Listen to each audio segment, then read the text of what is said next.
반갑습니다. 오늘 강의와 기도할 때도 하나님의 놀라운 은혜가 임하게 될 줄 믿습니다. 오늘은 여러분 갖고 계시는 교재 8페이지 보시면 하나님의 이름에 대해서 잠깐 정리를 하고 2강으로 넘어가도록 하겠습니다. 하나님의 이름은 한번 따라해 볼까요? 자기 계시입니다. 시작. 자기 계시입니다. 하나님이 자기 이름을 나타내는 것은 스스로 하나님의 이름을 통하여 살아계신 하나님을 드러내고 나타내는 것을 우리는 하나님 이름이라고 합니다. 오늘날도 이름은 너무나 중요합니다. 제가 어렸을 때도 제 친구 아버지가 급하게 어디 가시는데 저희 친구들이 친구 집에 놀러 갔습니다. 그랬더니 저희 친구 아버님께서 하시는 말이, 얘들아 반갑다. 저기 가게 가면은, 우리가 어렸을 때는 구멍가게였잖아요. 슈퍼마켓 가면 내 이름이 누구누구니까 내 이름을 대고 너네가 좋아하는 걸 사 먹어라 그랬습니다. 그래서 진짜 그 가게 가서 아버지가 누군데요? 그냥 가져가랍니다. 했더니 과자하고 막 음료수하고 잔뜩 사가는데 돈을 안 냈습니다. 할렐루야. 누구 이름? 친구 아버지 이름으로 그것을 살 수 있었던 것이죠. 이처럼 누구의 이름, 이 친구 아버지의 이름 가지고도 그러한 우리가 먹고 싶은 거 사고 싶은 걸 다 샀다라면 우리 하나님의 이름에는 놀라운 계시와 은혜와 축복이 있다라는 것이죠. 성경에서도 사람을 변화시킬 때 그 사람의 이름을 바꿉니다. 아브라함이 아니라 너는 아브라함이 될 것이라. 그리고 야곱이라는 말은 원래 사기꾼이라는 뜻이거든요. 남을 속이는 자. 너 이름이 더 이상 사기꾼, 속이는 자가 아니라 이스라엘로 이름을 바꿀 것이다. 그래서 이스라엘 통해서 12지파, 12아들이 생겼고 12지파 이스라엘 나라가 세워지는 것이죠.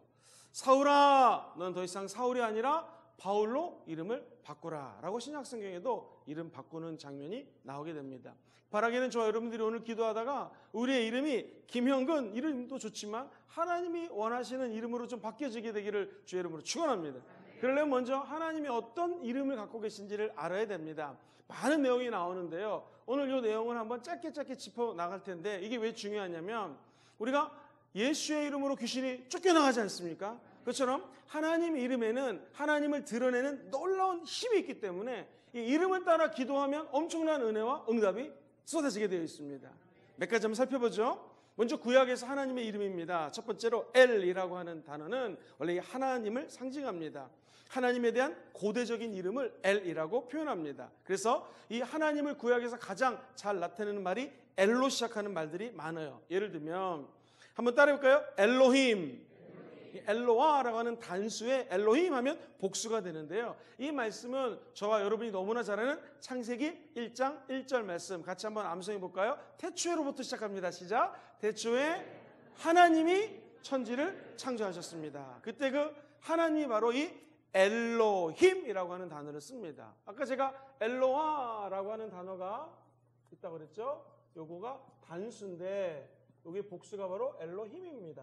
그러니까 우리 하나님이 천지를 창조하실 때는요, 단수가 아니라 복수라는 사실이죠. 그 말은 뭐예요? 성부, 성자, 성령, 삼위일체 하나님께서 함께 창조하셨다는 것을 알 수가 있습니다. 그래서 우리 하나님은 엘로힘, 그러면 삼위일체 복수의 하나님을 나타내신다라고 생각하면 됩니다. 그러면 이 엘로힘은 당연히 창조의 하나님, 시작! 창조의 하나님. 창조의 하나님 무슨 뜻이에요? 전능하신 하나님이죠. 인류를 창조할 수 있는 강력한 능력이 하나님의 이름 안에 있다라는 것이죠. 엘로힘이었고요. 두 번째는요, 엘리온. 시작. 엘리온. 이것은 하나님이 높으신 분인데 그냥 높은 것이 아니라 지극히 높으신 분이라는 거예요. 구약 성경에서 엘리온이라는 단어를 썼으면 그냥 일반 하나님이 아니라 너무나 높고 높으신 하나님. 오늘도 저 높고 높으신 하나님이 우리를 굽어 살피시고 은혜를 주시는 줄 믿습니다. 세 번째 한번 따라할까요? 엘샤다이. 엘샤다이는 우리가 어렵고 힘들고 궁핍할 때가 있습니다. 그때 짠 나타나셔서 두려워하지 말아라, 나는 너에게 전능하신 하나님으로 나타난다 할 때 엘샤다이라는 단어를 씁니다.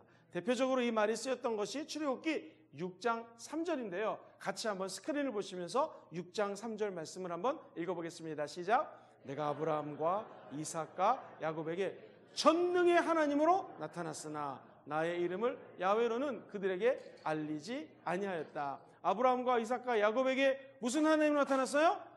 전능의 하나님으로 나타나셨다. 이것이 엘샤다이예요. 한번 따라할까요? 엘샤다이 하나님. 한국말로 번역해 보세요. 무슨 뜻? 전능의 하나님. 야, 우리 순복음 금종교회는 이렇게 처음 가르쳐 주는데 어쩜 이렇게 잘 외우십니까? 할렐루야. 엘샤다이 하나님 기억하세요. 무슨 하나님? 전능하신 하나님. 그분이 때를 따라 하나님의 은혜를 따라 완벽한 시간에 나타나셔서 전능하신 하나님을 보여준다는 것이죠. 네 번째로 엘 올람이라는 하나님의 이름이 있습니다. 이건 영원하신 하나님이라는 뜻이에요. 같이 해볼까요? 영원하신 하나님.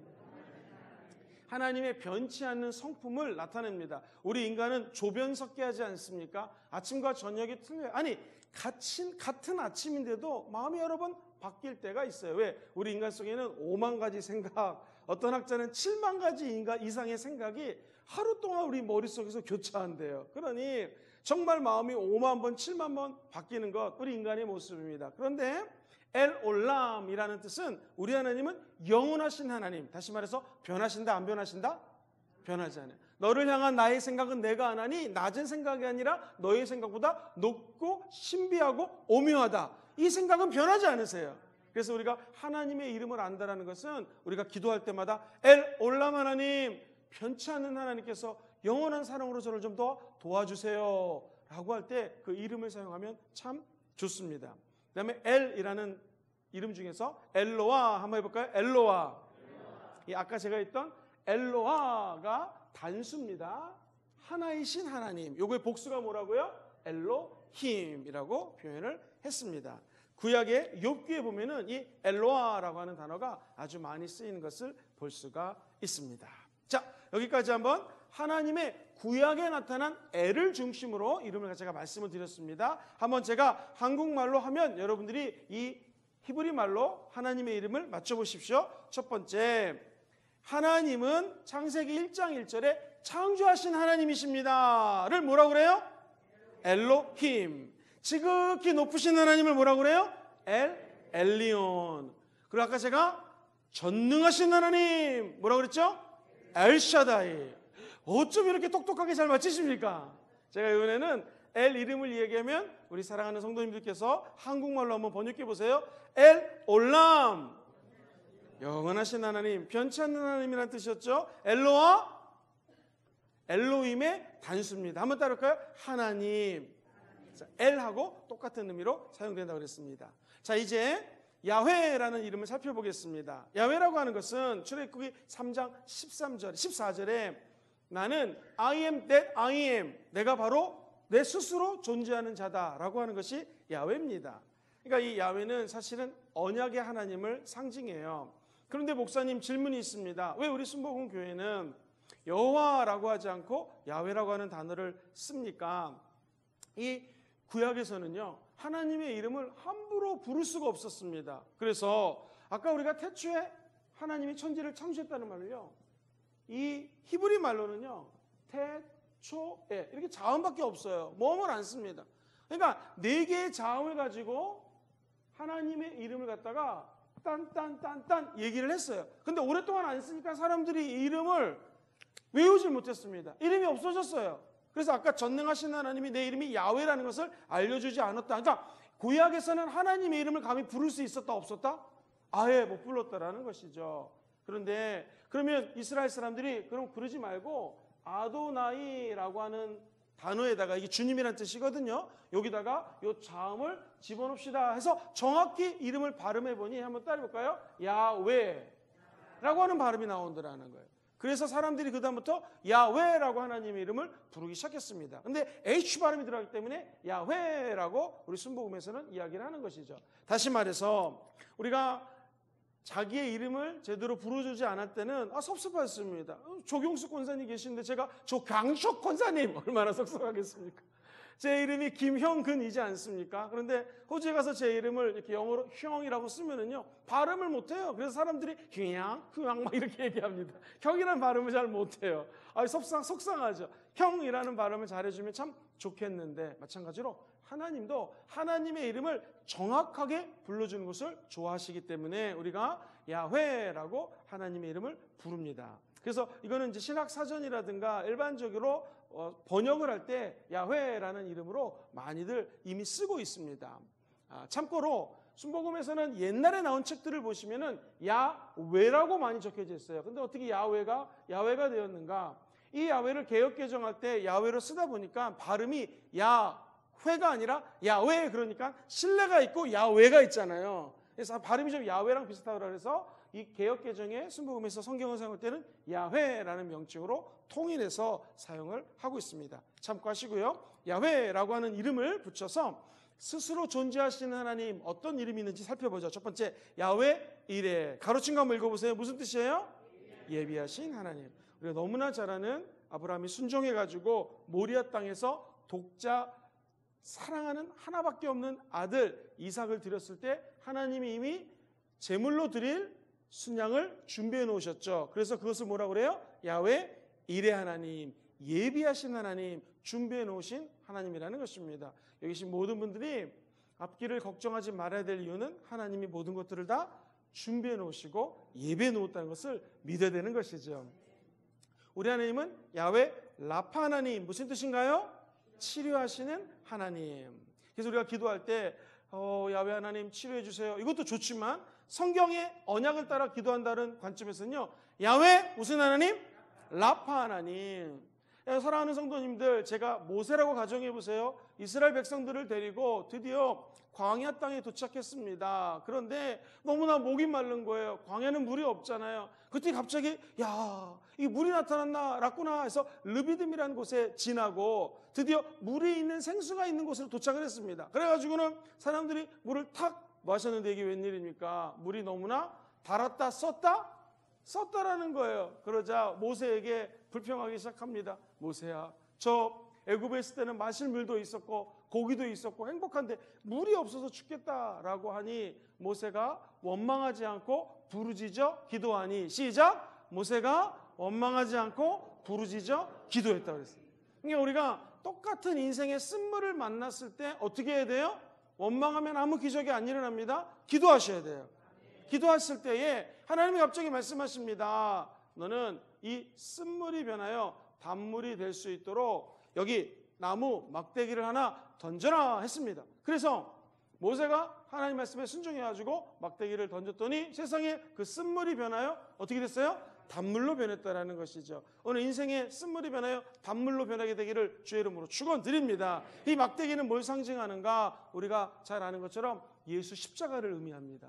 내 인생의 쓴물을 만났을 때 단물로 변화시킬 수 있는 유일한 것은 우리가 교회 올 때마다 눈을 높이 들어 무엇을 바라봐야 돼요? 십자가를 바라봐야 돼요. 그럼 우리 인생의 쓴물이 변하고 단물이 변화될 것입니다. 그러면서 하나님 말씀하십니다. 나는 너희를 치료하는 야훼 라파 하나님이시다. 사랑하는 성도님들, 오늘 코로나19 시대를 맞이하여 우리는 누구나 다 인생의 쓴물을 맛볼 수 있습니다. 이때 필요한 것이 뭐예요? 이 쓴물이 변하여 단물 될 때 여러분 절대로 원망하지 마시고 모세처럼 부르짖어 기도하십시오. 그리고 우리 심령 속에 예수 십자가의 은혜가 필요합니다. 그러면 야훼 라파 하나님의 기적이 일어납니다. 오늘 혹시 아프셔서 오셨거나 또는 아파서 이 TV로 예배를 인터넷으로 드리는 분이 있다면 야훼 라파 하나님의 기적이 임할지어다. 치료하신 하나님이었고요. 야훼 니시 무슨 뜻입니까? 승리의 깃발이 되시는 하나님. 다시 말해서 야훼 니시는 나의 승리의 깃발 되신 하나님이 우리의 인생을 승리로 이끌어 주신다라는 것입니다. 모세가 아말렉과 전투를 합니다. 그랬더니 모세와 아론과 홀이 어떻게 했습니까? 1번 두 손을 높이 들고 기도했다. 2번 낮잠 잤다. 너무 답이 쉽죠? 1번입니다.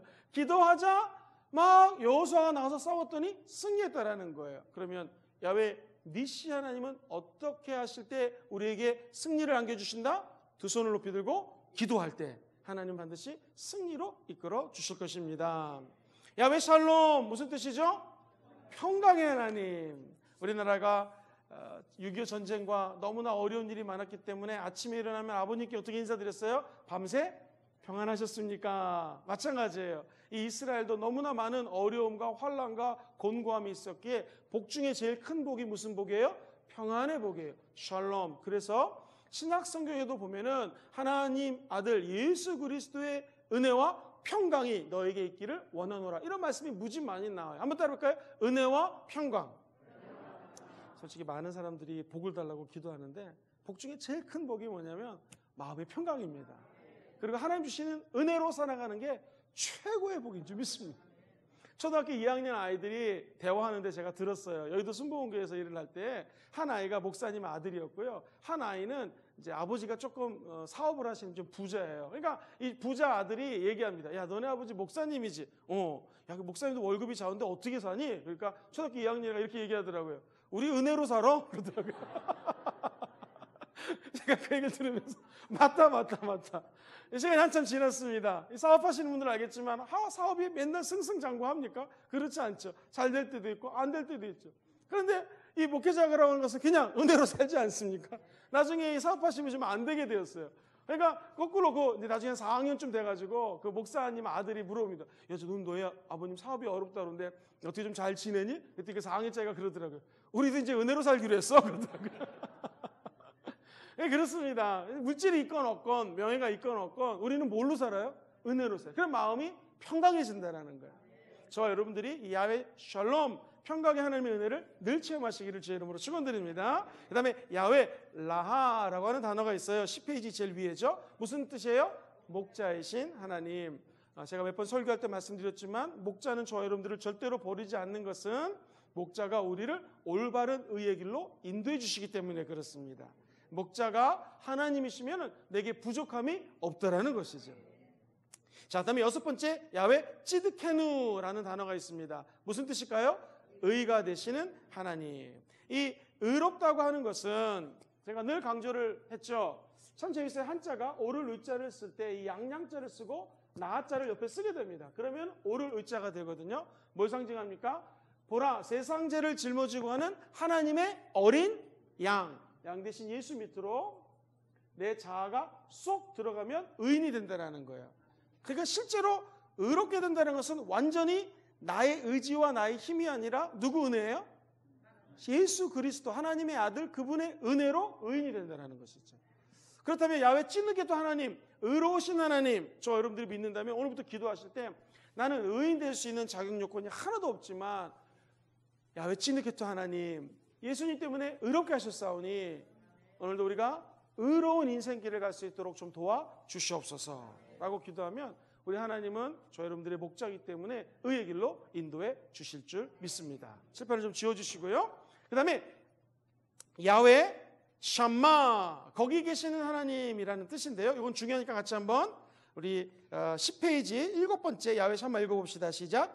야훼 샴마는 어디든지 계시는 하나님을 의미한다. 우리의 과거에 함께 하시는 하나님은 우리의 현재와 미래에도 여전히 함께 하신다. 그래서 야훼 샴마라는 것은 거기 계시는 하나님, 번역하면 그렇지만 실제로는요 어디든지 계시는 하나님. 다른 표현으로 하면 어제도 계셨고 오늘도 이 자리에 저 여러분과 함께 계시고 중요한 건 우리의 미래에도 함께 계시는 분. 그걸 뭐라고 그래요? 야훼 샴마 하나님이라는 거예요. 참 이름 좋죠. 그래서 제가 아는 목사님은 교회를 개척하실 때 샴마 교회로 하셨어요. 참 지혜로운 것 같아요. 그 교회는 어떤 의미예요? 어제나 오늘이나 영원토록 하나님이 어떻게 해요? 우리와 함께 계신다. 그래서 그것은 임마누엘이라고 들어보셨죠? 임마누엘하고도 비슷한 의미로 사용되어집니다. 그것이 야훼 샴마입니다. 네, 8번째 야훼 사바옅, 많이 못 들어보셨죠? 그럼 따라보세요. 만군의 하나님.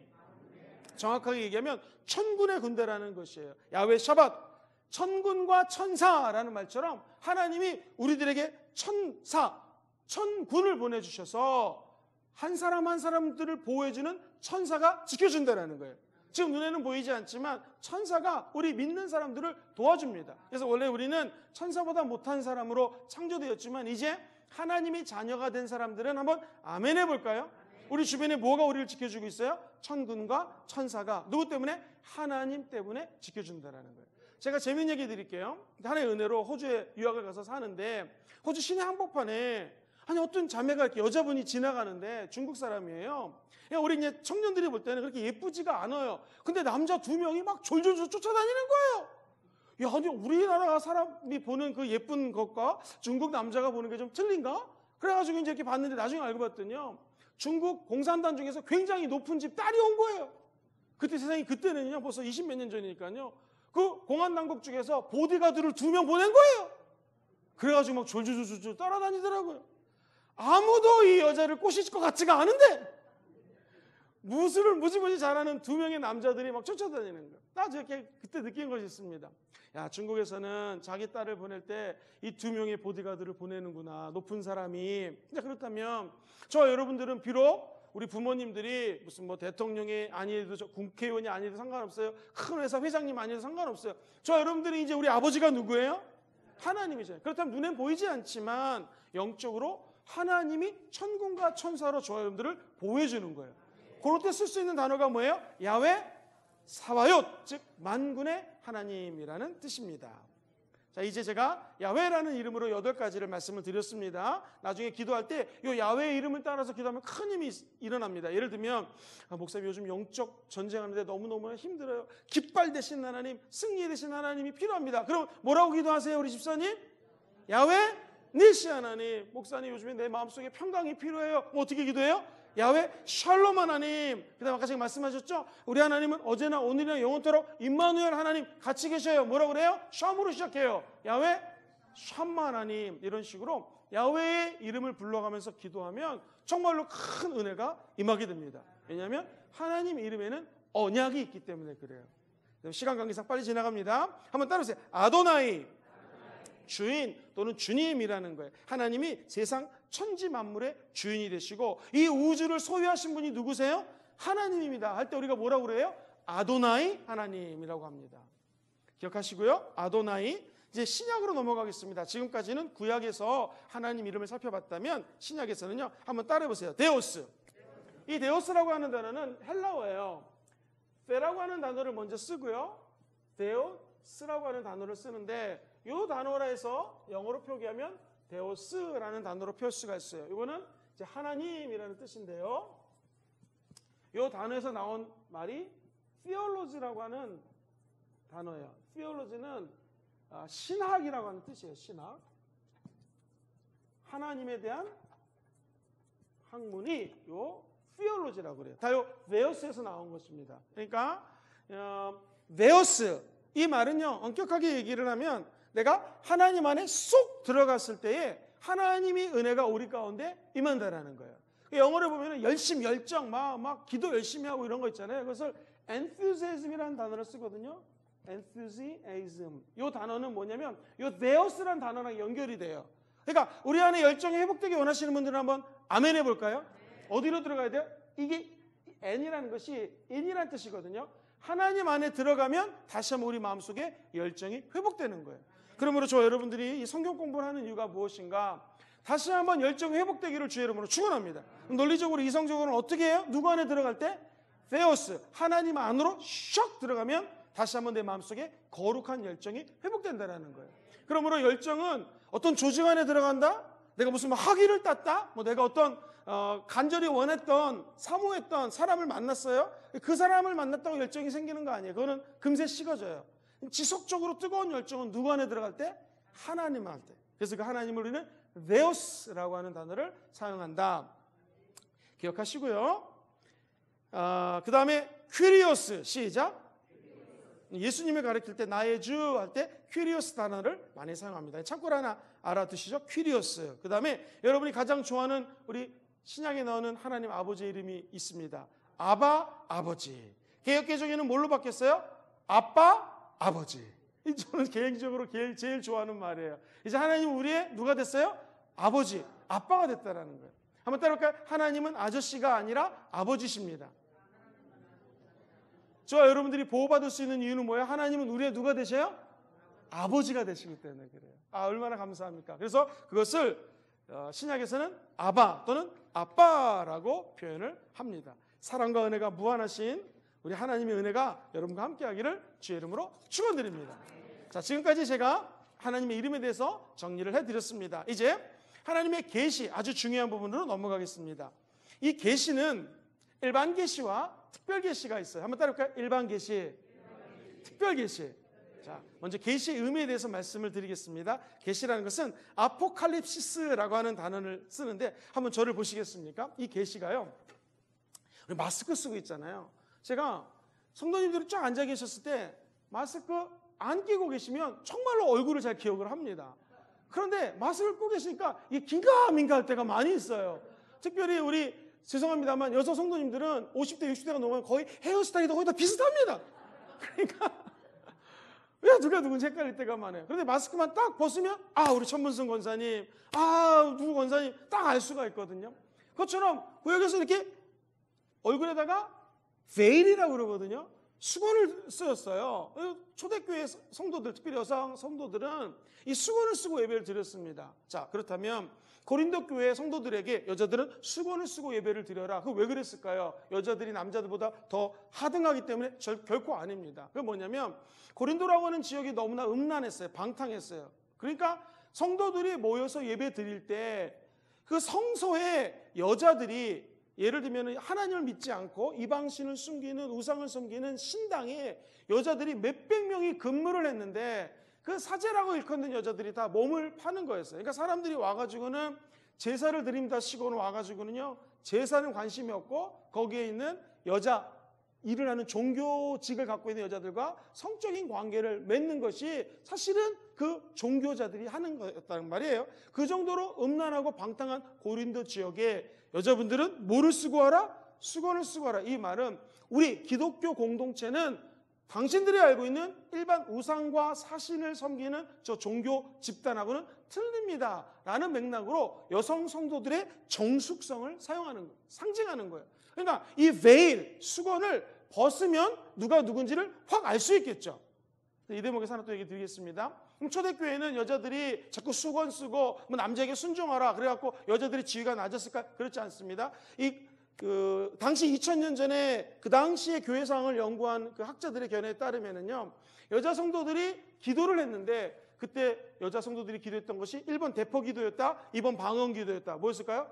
대표기도였어요, 대표기도. 오늘날 대표기도 우리 장로님도 지금 많이 하잖아요. 근데 그때는 여자 성도들이 대표기도 했다는 거예요.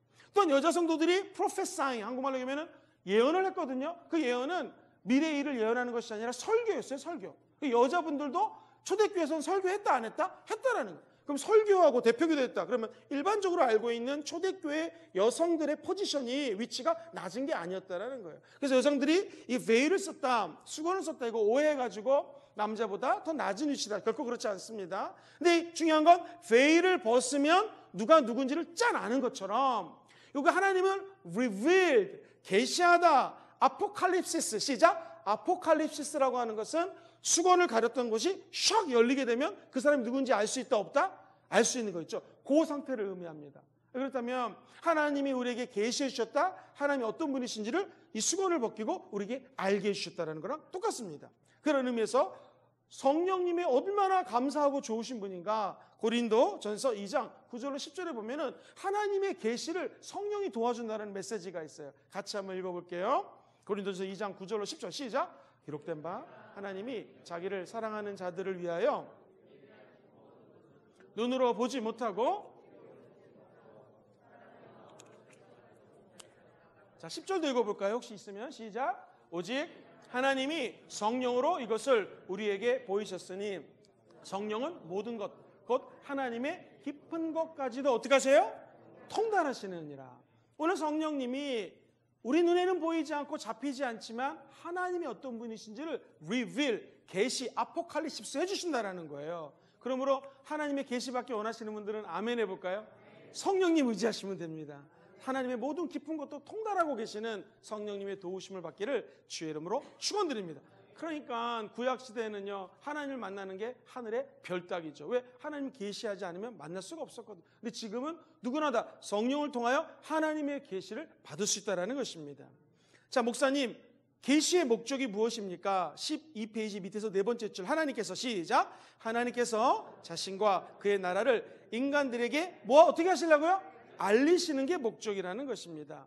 우리가 잘 알고 있는 사영리라는 것이 있죠. 그 사영리에 보면은 첫 번째 영리가 무엇이냐면은 하나님이 당신을 사랑하십니다. 그리고 하나님이 당신을 향한 계획을 갖고 계십니다 라는 것입니다. 그렇다면 계시의 목적도 똑같아요. 하나님이 우리를 사랑하기 때문에 하나님의 사랑을 어떻게 하기 위해서? 알려주기 위해서 계시를 한다는 거예요. 그러므로 계시는 좋은 거다 안 좋은 거다?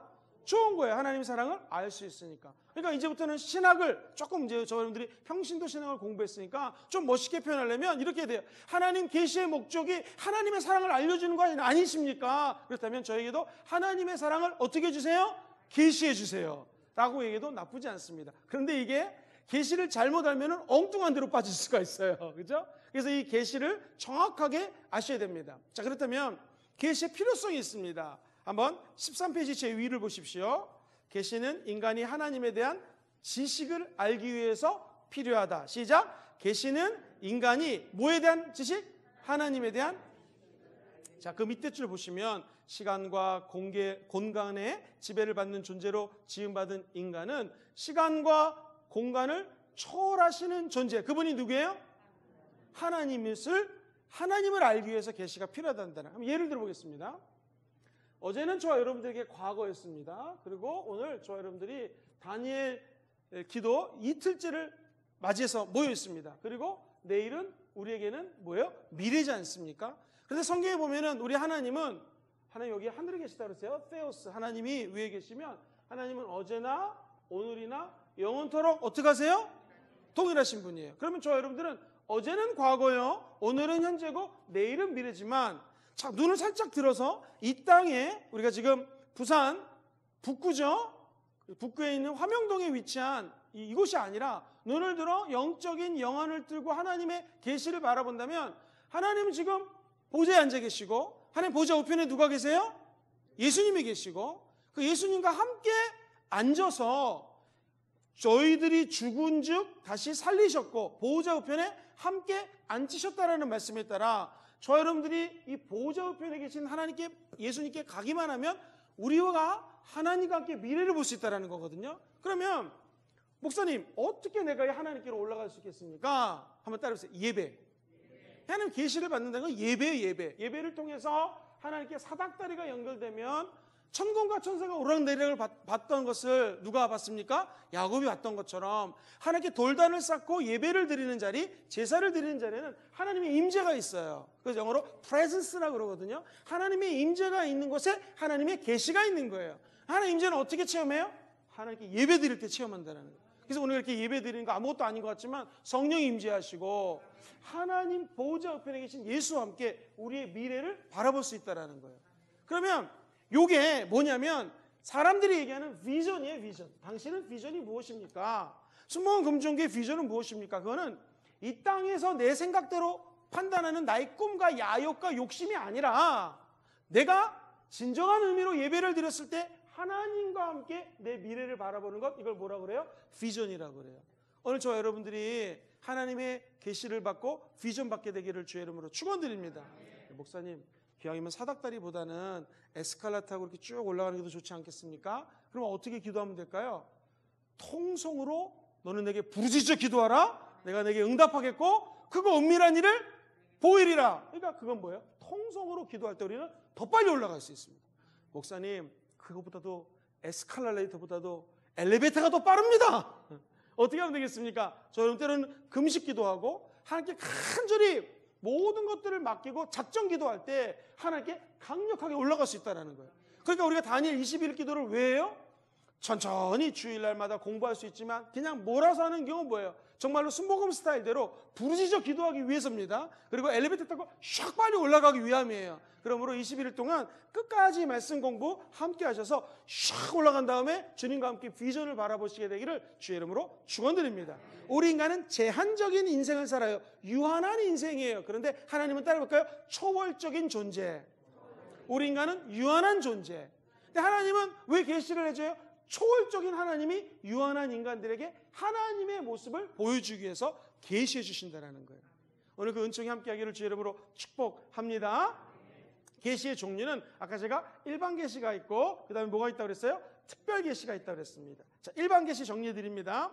먼저 일반 계시의 의미예요. 13페이지 중간에 보시면 일반 계시는 시작. 일반 계시는 하나님이 창조하신 자연, 역사의 변천, 인간의 양심을 통해 하나님의 보이지 아니하는 신성과 그의 영원하신 능력을 드러내는 것입니다. 자, 일반 계시는 뭐냐면 하나님이 우리 인간에게 계시해 줄 때 누구나 다 일반적으로 자연적으로 알 수 있도록 계시해 주는 것을 일반 계시라고 그래요. 예를 들면 고린도전서 1장 21절을 같이 한번 읽어보겠습니다. 한번 스크린 보시면서 읽어볼까요? 시작. 하나님의 지혜에 있어서는 이 세상이 자기 지혜로 하나님을 알지 못하므로 하나님께서 전도에 미련한 것으로 믿는 자들을 구원하시기를 기뻐하셨네. 하나님의 지혜에 있어서는 이 세상에 자기 지혜로 하나님 안다 모른다? 모른다라는 거예요. 그러니까 우리가 전도해야 되는 이유는 뭐냐면 전도를 통해서 사람들이 하나님을 알 수 있게 된다는 것이죠. 자, 그렇다면은 일반 계시는 누구나 다 알 수 있는 하나님의 모습을 세 가지로 보여주십니다. 한번 따라할까요? 자연, 역사적인 변천, 그 다음에 인간의 양심. 자, 자연 보겠습니다. 하나님이 아름드리 펼쳐져 있는 이 자연을 보면서 맞아 하나님이 살아계시는 걸 아는 계시를 보여준다는 거예요. 시편 8편 1절과 3절 말씀, 자, 같이 읽어볼까요? 시작. 야훼 우리 주여, 주의 이름이 온 땅에 어찌 그리 아름다운지요. 주의 영광이 하늘을 덮었나이다. 주의 대적으로 말미암아 어린 아이들과 젖먹이들의 입으로 권능을 세우시며 이는 원수들과 보복자들을 잠잠하게 하려 하심이니라. 주의 손가락으로 만드신 주의 하늘과 주께서 베풀어 두신 달과 별들을 내가 보오니. 와, 저 하늘의 달, 별 이것을 보오니 하나님이 세상을 창조한 것을 알겠습니다. 자, 이것을 일반 계시의 증거 중에서 뭐를 통해서 알 수 있다? 자연을 통해서. 우리 하나만 더 살펴봅시다. 시편 19편 1절과 2절에 보면 이런 말이 나와요. 시작. 하늘이 하나님의 영광을 선포하고 궁창이 그의 손으로 하신 일을.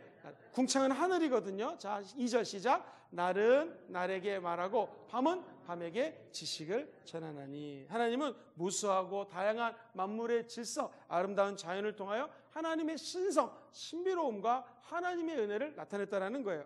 또 하나, 역사의 주관자는 누구십니까? 하나님이시죠. 역사가 개인이건 조직이건 나라건 쭉 변천되는 걸 한번 생각해 보십시오. 거기에는 누가 뒤에서 개입하고 계세요? 하나님께서 역사하고 있다는 것입니다. 그 다음에 우리 인간의 뭘 통해서 하나님이 살아계신 걸 알 수 있어요? 인간의 양심을 통해서.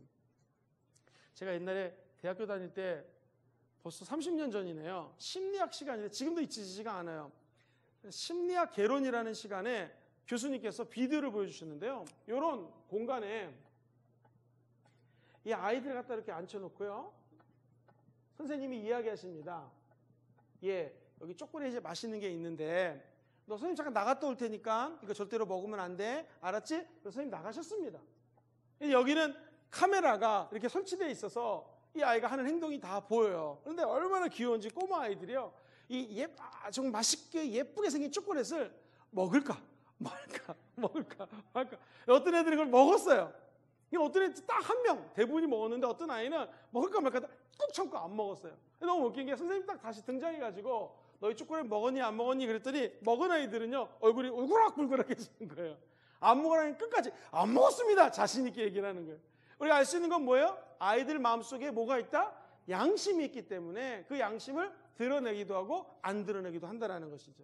근데 재밌는 것은요, 이 양심은 이제 조금 더 깊이 들어가게 되면은 칼빈이라든가 우리가 C.S. 루이스라고 하는 작가를 기억하시죠? 나니아 연대기 이런 거를 처음 쓴 작가인데 이분들의 견해에 따르면 하나님을 우리 가운데서 가장 잘 알 수 있는 방법이 뭐냐면 공통적으로 얘기하는 것이 뭐냐면 우리 안에 있는 선한 양심, 이걸 보면 알 수 있다는 거예요. 좀 더 깊이 들어가면 예를 들어보겠습니다. 어떤 사람이 물속에 빠졌어요. 그럼 우리 안에는요 두 가지 생각이 든다는 거예요. 첫 번째 무슨 생각이 들어요? 우리 사회적 존재이기 때문에 물에 빠진 사람을 어떻게 해야 되겠다? 건져내야 되지 않나, 이거 불쌍하다 이런 마음이 들어요. 두 번째 무슨 생각이 들어요 우리 집사님? 이거 저 건져내다 죽으면 안 되는데 이런 생각이 들겠죠. 근데 여기서 우리가 의지적으로 이 사람을 건져내야 돼 라는 마음이 드는 것은 우리 안에 뭐가 있는 거예요? 양심이 있다, 양심. 그것이 하나님을 가장 잘 드러내는 일반 계시라는 거예요. 누구나 다 양심이 있다 없다? 있다라는 거예요. 예전에 이런 게 신문에 난 적이 있어요. 세상에 조직폭력배 다 나쁜 사람 생각하잖아요. 누가 지나가다가 이 깡패한테 어떤 여자가 괴롭히니까 이 조폭이 달려가고 이 깡패를 때려 눕힌 거예요. 그 왜 그래요? 이 조폭도 마음속에 뭐가 있어요? 일만의 양심이 있는 거예요. 그래가지고 다른 양아치 같은 그런 사람을 때려갖고 눕힌 다음에 나중에 봤더니 이게 또 조폭이었어요. 경찰이 봤더니. 그거는 조폭이지만 마음속에 뭐가 있는 거예요? 양심이 있다라는 거예요. 그래서 하나님을 가장 잘 드러내는 것이 자연을 통해서도 알 수 있지만 우리 안에 있는 뭘 통해서? 양심을 통해서 하나님을 알 수 있다. 자, 그렇다면 우리 이런 자연, 그 다음에 역사, 그 다음에 양심을 통해서 하나님은 우리를 계시해 주세요. 우리에게 계시하세요. 이걸 무슨 계시라고 그래요? 일반 계시 또는 자연적 계시라고 이야기를 합니다. 자연적인 계시 또는 일반 계시라고 해요. 다 똑같은 말입니다. 그 다음에 두 번째 한번 따라볼까요? 특별 계시. 자, 특별 계시가 이제 중요한데 특별 계시는 무엇인가? 자, 14페이지 중간을 보시면 특별 계시는 시작. 특별 계시로는 일반 계시로는 다 밝힐 수 없는 하나님의 뜻과 구원의 섭리 그리고 인간 구속의 역사를 특별한 시대에 특별한 방법으로 특별한 사람들에게 알리는 거예요.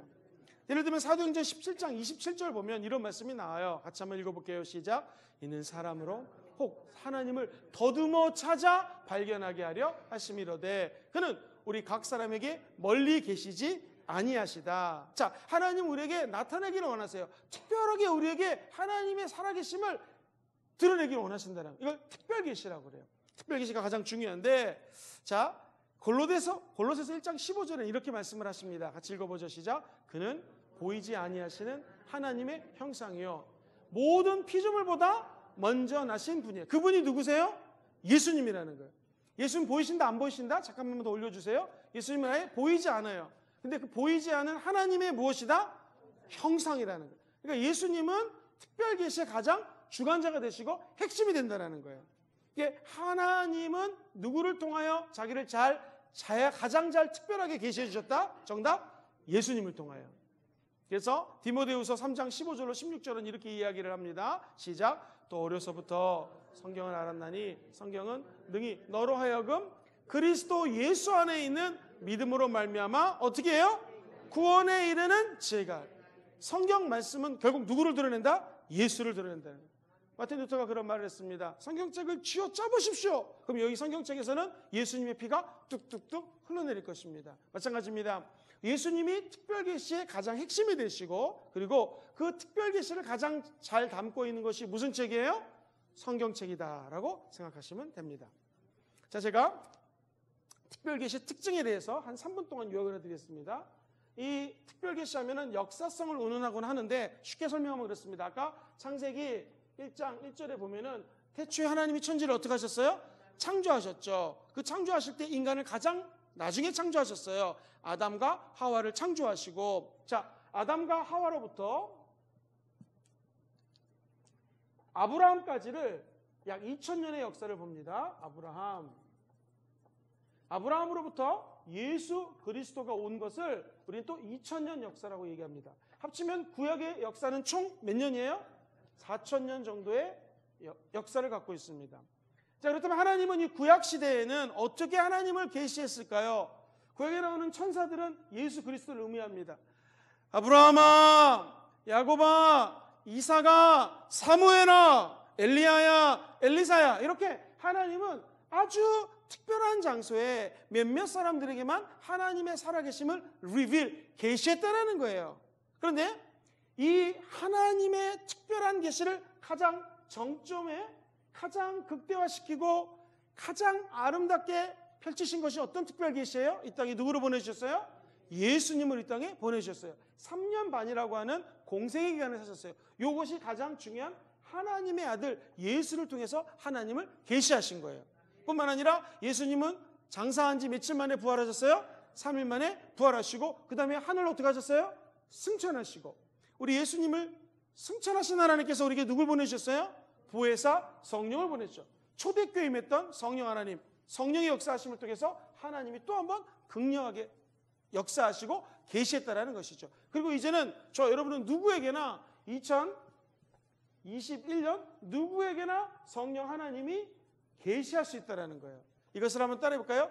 역사적인 점진성. 시작. 역사적인 점진성. 구약시대 그리고 3년 반에 예수님 오셨던 팔레스타인 지역의 작은 지역, 그러나 지금 성령이 초대교회를 지나 중세교회를 지나 오늘날 교회에 하나님이 역사하시는 것, 이걸 우리는 하나님의 특별 계시 중에서도 역사적인 점진성이라고 그래요. 그렇다면 자, 하나님의 계시는 지금 이 자리에 실제화되고 구체적으로 임할 수 있다는 거 잊지 않게 되기를 주의 이름으로 축원드립니다. 내일 우리가 공부할 내용은 그렇다면 특별 계시는 구체적으로 어떻게 나타납니까? 한번 따라해볼까요? 하나님의 나타나심, 성경 말씀, 기적, 꿈과 환상, 이것이 다 특별 계시입니다. 그러니까 오늘도 우리가 기도할 때 하나님 우리 가운데 나타나 주시옵소서. 성경 말씀 공부하고 있지 않습니까? 말씀을 통해서 계시하시고 기적을 통하여 꿈과 환상을 통하여 주님 역사하여 주옵소서라고 기도할 때 은혜와 축복이 넘쳐나게 될 줄 믿습니다.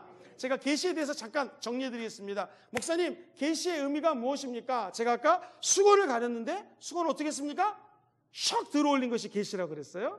이거를 아포칼립시스라고 하는 헬라어를 쓴다고 말씀드렸습니다. 목적은 뭐예요? 하나님의 뭐를 알려주기 위해서? 사랑을 알려주기 위해서 계시를 했다라는 거예요. 왜 계시가 필요할까요? 우리가 하나님의 사랑을 알아 그 사랑을 전하기 위해서. 계시는 두 가지가 있다고 그랬습니다. 첫 번째 한번 따라해볼까요? 일반 계시. 일반 계시를 알 수 있는 세 가지가 있다고 그랬죠? 자연, 역사, 그 다음 또 뭐였어요? 양심. 할렐루야. 정말 이렇게 신학교에 가르쳐도 이거보다는 잘 모르는데 너무 잘하십니다. 그 다음에는 일반 계시뿐만 아니라 무슨 계시 있다고요? 특별 계시. 특별한 사람에게 특별한 장소에서 특별히 계시해 주셨어요. 그래서 오늘 이 계시의 역사적인 점진성까지 같이 한번 공부했습니다. 자, 이제 기도 제목입니다. 우리가 오늘 기도할 때 야훼 이름을 따라 기도하시기를 주의 이름으로 축원드립니다. 또 하나 기도할 때 야훼 하나님 우리에게 계시하여 주시옵소서. 우리가 하나님 얼굴과 얼굴을 맞대고 만나게 역사해 주시옵소서. 자, 하나님의 계시는 누구를 통해서 알 수 있다? 성령님을 통해서 알 수 있습니다. 그 은총이 함께 하시기를 주의 이름으로 축원드립니다.